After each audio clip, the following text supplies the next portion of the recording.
വളാഞ്ചേരി അത്തിപ്പറ്റയിലുണ്ടായ വാഹനാപകടത്തിൽ 2 പേർക്ക് പരിക്ക്. മഴ കാരണം വാഹനത്തിന്റെ നിയന്ത്രണം നഷ്ടപ്പെട്ട് ഇലക്ട്രിക് പോസ്റ്റിലിടിച്ച് തലകീഴായി മറിയുകയായിരുന്നു.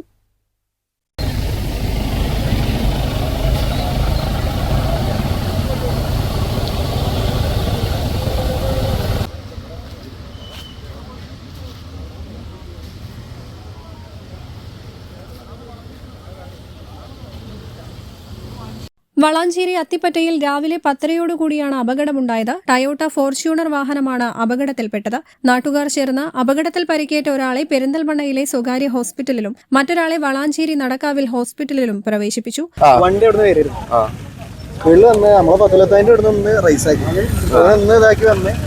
ഈ ഷെഡിന്റെ അടുത്ത് വന്ന് ബ്രേക്ക് പിടിച്ചു, ബാക്ക് സ്കിഡായി ഇങ്ങോട്ട് കറങ്ങി ഫ്രണ്ട് നേരെ അവിടെ പോയി ചാർന്നു. 2-3 മറിച്ചിലോ.